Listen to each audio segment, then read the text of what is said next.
All righty, guys. We're gonna go over. So we have a little fun always whenever we do, but you guys asked for us to do a mock draft for the trade down, and oops, I hit the wrong button there. That's the Ooh. right button. You guys were asking for us to do a mock draft with the trade down, and we had put the one up yesterday. That was just a regular old mock draft at 4, and everybody kept on saying, "I want to trade down. I want to trade down." So, guys, we're going to talk about it. We're going to talk about the option for trading down from 4. We did it in a mock draft simulator, as we always do, because I wanted to have it at least somewhat legit, even though I got my qualms about those things sometimes. But I thought this seemed like a legitimate option for at least a return. I'm not sure if this team would want to trade with it necessarily, but I thought it was a legitimate trade option, and I could see it happening. So we got a trade where we obviously we're at 4. We're giving a pick 4. We're giving a pick 244, which is our second 7th round pick that we have there.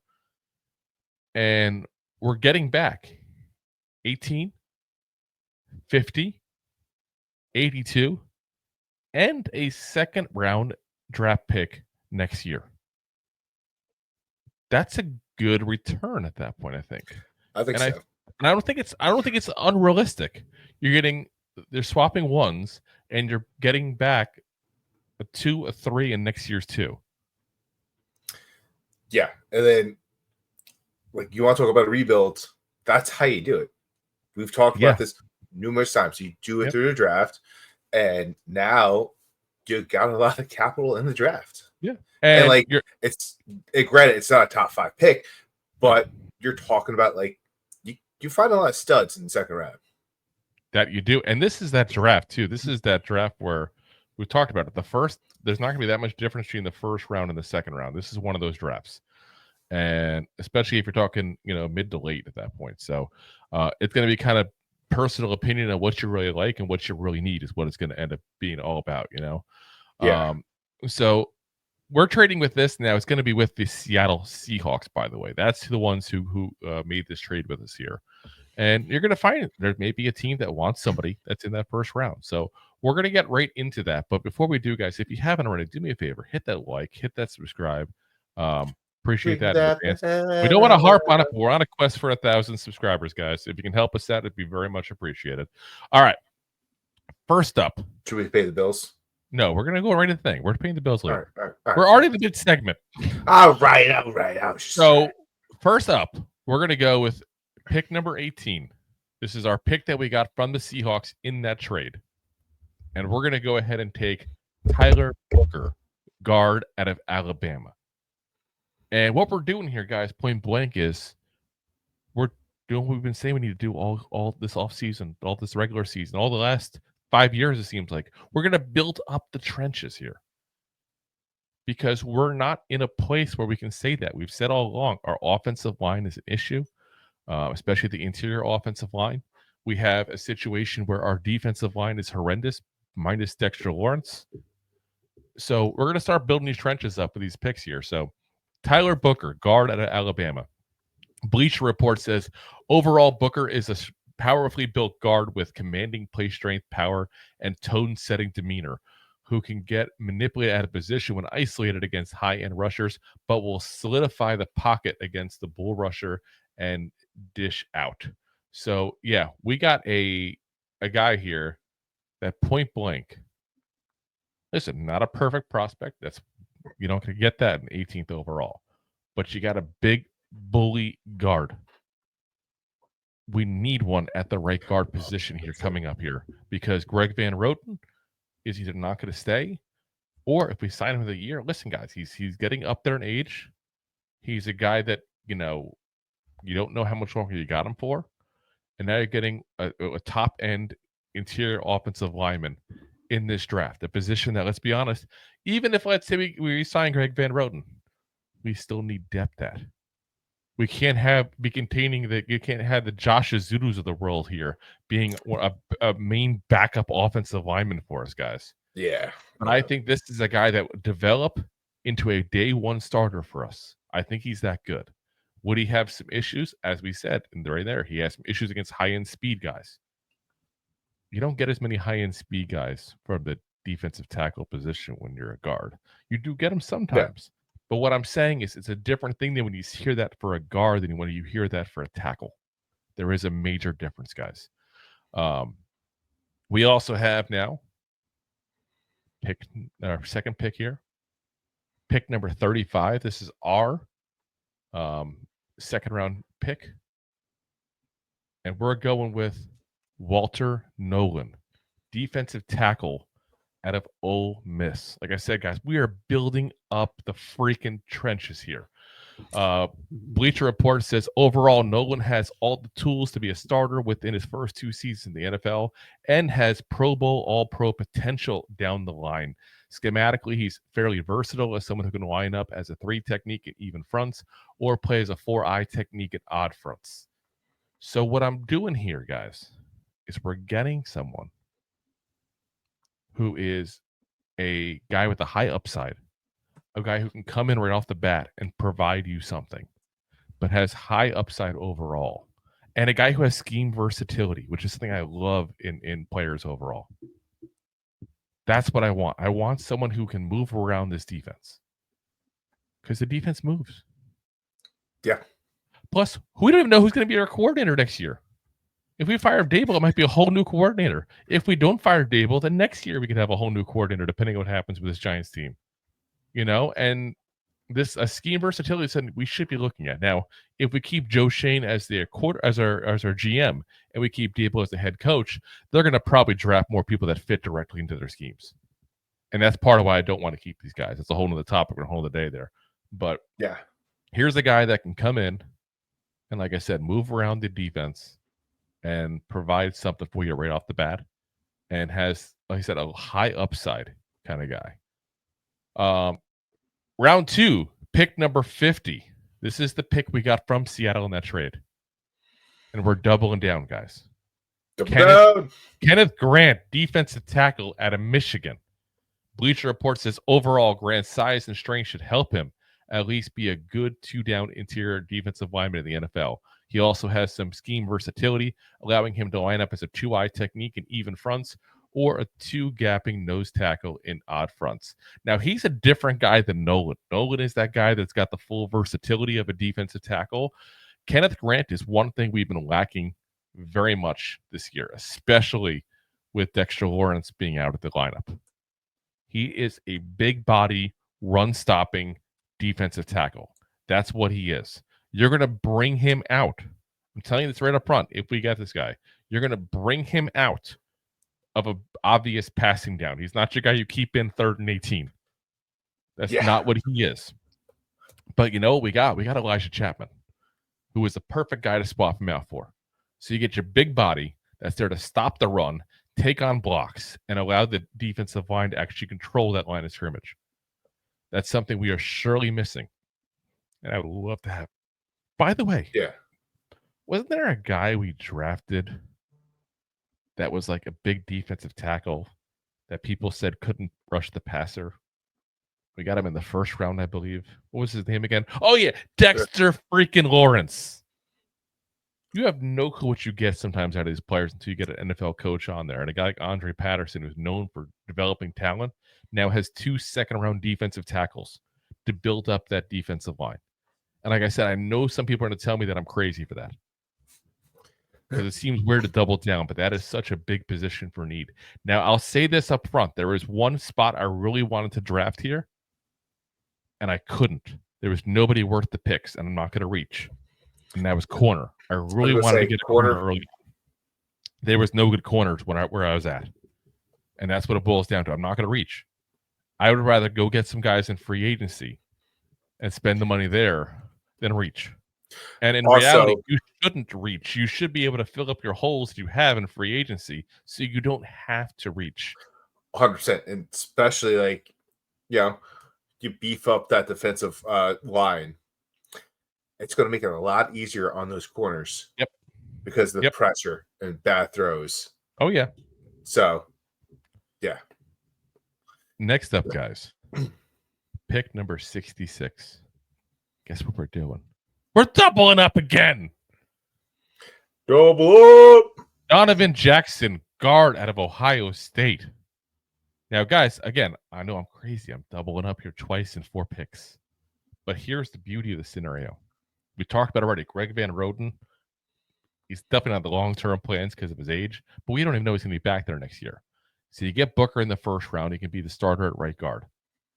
Well, guess what, guys? You're still going to need someone to that left side eventually because we overpaid the hell out of John Runyon. So you can take a guy this year that you can develop in another year or so. Guess what? When you don't need John Runyon anymore, he gone. Bye. He's one of the highest paid players in this team, guys. He's not one of the highest performing. And we couldn't have expected that. Wasn't that in Green Bay either. He was your pass protector. Yes, he was great pass protector. But it was like that. He was kind of that run-of-the-mill average player that, I mean, which is way better than what we had. So let's not. But here's what you could say too as well. Like Evan Neal, we talked about him earlier with what he's been doing according to PFF ratings. Has an excellent run blocking grade, has a horrible pass blocking grade. And we're saying he's trash. We want rid of him. John Runyon's the same problem, just in reverse at a different position. I was going to say the other way around. And, you and I weren't obviously very high on that signing when we got him in general for that reason, because I don't like paying for top-end talent that's not top-end talent. And that's basically what we did here. But here's a guy who can come in and develop for a year and then take over that spot. Now, he's got an interesting pass, but Bleacher Report will give you another little synopsis of what they gave. They said overall Jackson hasn't quite lived up to the hype as the nation's best guard coming out of high school, largely to a robotic playing style with some erratic footwork, but has the necessary build, raw strength, and enough movement skills to compete for a job as a rookie and potentially start within his first contract if he continued to tighten up his game from the ground up. If that's not a guy you want to sit down on the bench, get the proper coach on him and see if you can develop him. And I know it sounds weird for a 3rd-round pick. I know it does, especially when we got so many holes. But we got to shore up this offensive line, guys. And this is a guy that can come in, can spot start if somebody gets injured. And we can let somebody like a Bursillo work with him for a year and see if we can fix some of the issues he has. Again, we talked about Evan Neal a moment ago. Evan Neal was not even serviceable in any way, shape, or form the first couple of years of his career.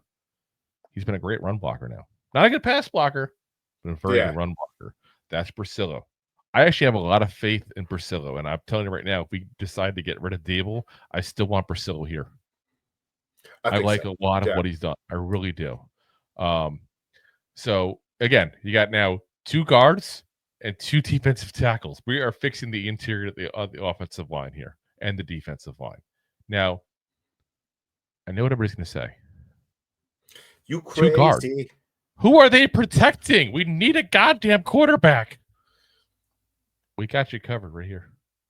We got you covered with Jackson Dart, quarterback at Ole Miss with the 82nd pick in the 3rd round here. This is the pick we got from Seattle. This is the 3rd pick that we got from Seattle this year. Bleacher Report says overall, Jackson Dart has a good physical skill set to be an effective starting quarterback. His ability to change up the speeds of his passes will translate well to the league. He's more than willing to take the check down underneath. Dart will need time to learn and adapt to an NFL offensive system. Live game reps will potentially be needed to develop his processing quickness. So what does that say? A project quarterback. And that's what he's going to be. He's going to sit on the bench for a year, let a Justin Fields, Kirk Cousins, whoever, sit there. And at the end of the year, you have a decision to make. Do I keep this kid around and give him a chance to start? Or do I make him the backup and I go get a new quarterback in this draft? And if you keep him as the backup, he is a very inexpensive backup at a late 3rd round pick. Correct. There is no loss there. You said, I don't think in this case here, you go down, trade down. Like I said, we went into saying we're going to trade down because that's what a lot of people said in the comments section of the last one that we would want us to do. So in this option, there was no option. for a quarterback. Unless you want to go with Jalen Milroe, to be very frank with you, was there in the second round. I don't like him. The more and more I see this guy, I don't like him. Yeah.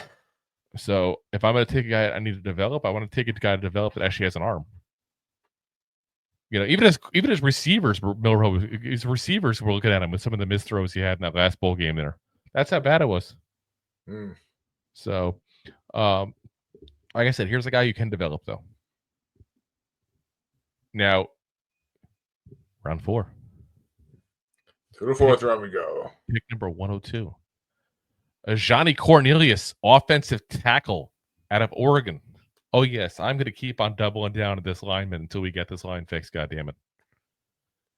Bleach Report says overall, Cornelius has enough size, raw strength, and evolving skills as a pass protector to earn a role as a backup right tackle and eventually become a quality spot starter within his rookie contract. Again, guys, this is a 4th-round pick. I'm not going to sit there and try to sell you this guy as a 4th-round pick is going to become the next Andrew Thomas. But he could. But what they're saying here basically is third tackle. That's a very important position for a team. So if we can keep Illuminor, keep Thomas, got Cornelius now, he can replace, Evan Neal. He can replace Josh Azudo as these swing tackles we've been dealing with for the last couple of years. It's not a bad deal. And again, 4th-round pick. I'm not expecting craziness. I'm not expecting everything under the sun. What I am hoping for is the guy who's going to be able to produce when called upon. That's all I'm hoping for. It's a fair request. That's fair. Yeah.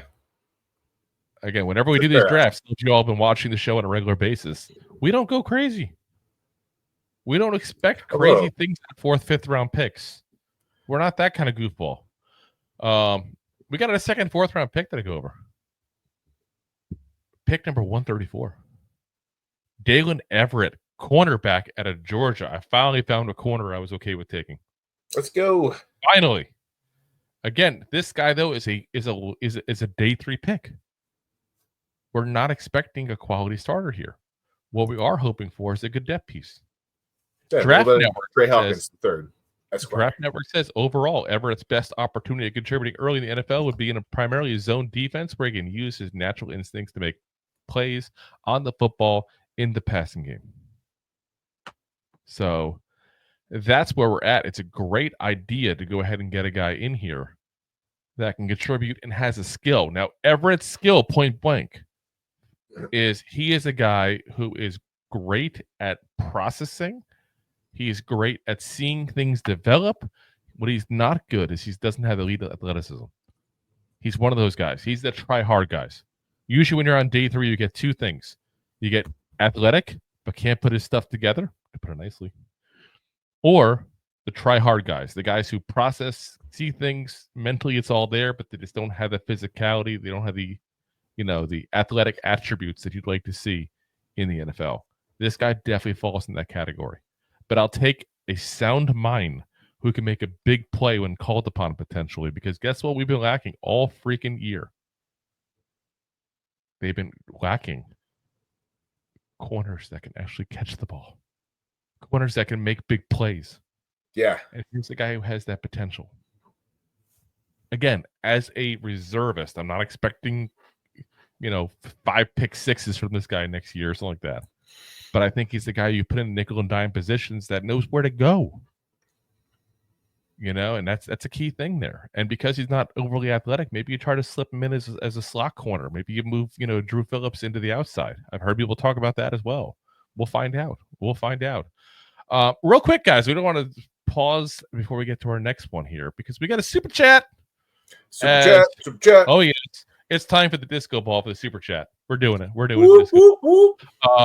Mandeep Singh says, hire Salad, trade for J.J. McCarthy, and draft CB. I don't think that J.J. is going to be available personally. I just don't think they're going to get rid of him. But listen, if he's available and you don't have to give up a 1st-round pick and you can get a guy, like a certain guy we talked about in the last episode from Michigan, then listen, you get a top-end corner, you still get your quarterback, then go for it. I'm not big on Salah unless you're suggesting as a defensive coordinator personally. What's your thoughts, Rob? I mean, you pretty much hit it in the head. Like McCarthy's probably not going to be there. I'm not abusive. I didn't hit him. I guess you're also not Carpenter. But yeah, you're talking about corner. Like, depends on what we do. If we're talking about draft down, like, it depends on who we. Yeah, it is a big need. So like, it depends on the position and the player available. So yeah, if it's there, but we also don't want to do a Banks repeat and just reach for one. Our last mock draft we did, the last episode, was without a trade. We did take, like I said, corner. Yeah, we did. We're with you on that one. Need someone to replace Banks, that's for sure. So it's solid. Yeah. Again, thank you very much for the super chat. Very much appreciated, guys. Next one we got here. We got round five. Pick 154. Jonah Coleman, running back out of Washington. Now, again, y'all know that if you guys have been watching us on a regular basis here, every single mock draft we've done, we've taken every single one, right? We've taken a running back, haven't we? I think ever, which is Giants. Well, it's also because we've said it. So you and I are both big fans of what Tyrone Tracy has done this year. Let's be very frank on that. We've been very positive towards him. We're not positive towards much of this team, but Tyrone Tracy has been a steal of a draft pick and a great player on this team. But I still want to build a stable of running backs here, and I don't think Eric Gray is the answer. No. I think he needs to be gone, and I do think that we need to also look at doing a combo, a stable, so to speak, with young players. Turbo Miller could be a guy. We can get him on the field and see what he can do. But it's like I said, you want a whole bunch of them. Yeah. As David says, I do think Coleman has announced he's returning to college. Well, this is why I said mock drafts, not exactly always the best. But like I said, the position is still there the same either way. So anyway, just in case he does come out, because people do all of a sudden change their mind. Drew, the quarterback from Penn State, there's been rumors he might change his mind actually too. But anyway, Coleman, here's what NFL Draft Buzz says. He says the tape shows a mostly faceted back with 3-down potential at the next level. Coleman's vision, contact balance, and receiving upside project well to modern offenses. His compact frame and improving pass catching ability can make him a valuable chess piece for creative play callers. While not possessing elite breakaway speed, Coleman's burst and power compensate, allowing him to consistently move the chains and wear down defenses. This is what I want in this draft, guys. This is what I want. And I really want to have a running back, again, it's a change of pace. I want thunder and lightning again. And I think Tracy fits the lightning very well. I want me some thunder, goddammit. This could be your train. This could be like this could be the moving wall. This could be the one. But again, if it's not Coleman, if Coleman is going back and I didn't hear that, then that's very much possible. But like I said, I want to go ahead and say that's more what I mean is the type of player. I want that physical big running back because that's what we're missing here. Real quick, just because we wanted to finish up on the super chat. Singh had Deep Singh had already said also, I mean DC. So yeah, if you mean DC, I'm cool with Salah as a DC. Yeah. I'm not upset about that at all. Before we get to our last pick, also, I want to give a shout out there to Big Blue in the Bronx. What up, What's fellas? up, Big Blue? Up. That's another content creator, guys. If you haven't followed that channel yet, you need to follow it right now. By the way, if you haven't followed us still, you also need to follow us. 100%. We're on our quest. And like and subscribe on both these. Like I said, it's just that's where we're at there. All right, we got one more draft pick here, and we got round 7, 217. Like I said, we have 2 7-round picks right now, but in this scenario, we traded back in the first round. We did have to give up our second, 7th round pick in that trade. So we got round 7, 217. We're getting Kamen Rucker, edge out of North Carolina. Now, I'll be very frank with you all. I did not know much on this kid beforehand. I still don't pretend to be an expert. Even we do our own draft profiles. We did like 500 draft profiles. I feel like it felt like last year. Like we did a ridiculous Close amount. to it. And listen, it comes to 7th round people. It's pick and choose. Like it's so close to be them undrafted free agents that this is the guy we probably will never even do a full scouting report on. But what I liked about was we hadn't picked an edge rusher yet. This guy was sitting there top of the board. And it had, I looked a little bit tape, looked pretty decent, and a nice write-up on him there. So Draft Network said, despite his size and length concerns, Rucker touts an intriguing pass rush profile with proven success at a Power 4 programming, evolving his pass rush repertoire and explosiveness off the snap should see him rank near the top of the nation's pressure leaders again this fall. And that was something they wrote up on him before the season even started. And guys, if I can get a guy who can occasionally provide some pass rush in the 7th round, that's a win. And we need to get some edge rushers in here at that point. And it's a move I wanted to make earlier. Again, I didn't force picks. There wasn't somebody available. What kept coming up was linemen, which will help. We need linemen. Bring on the linemen. Yeah. And there's some of y'all that know you do mock drafts. It's like 7th rounds of linemen. They go lineman here, lineman there, lineman here, lineman there. And I can't blame you. It's been a thorn in their side for how long? So, like I said, that's it that we get now here. I think that the line is pretty well shored up here. We got 2 interior offensive linemen, 2 defensive tackles right off the bat to start. We got our quarterback that we're going to try to see if he can be the quarterback of the future. We got a depth piece for the offensive line tackle position. We got a depth piece for the secondary. We go ahead and get another running back to throw into the stable, and we go ahead and get an edge rusher that's got some potential to at least provide some pass rush there. I'll take that draft. Yeah. So, especially if like once again we build up those trenches. Like that's been one of our biggest downfalls for almost a decade. Big time. Yeah. If you like that clip, then you will love the full episodes too. Find us on your favorite podcast app and look for us on all your favorite social media platforms. Thanks so much. Please, I'm begging you. Please subscribe.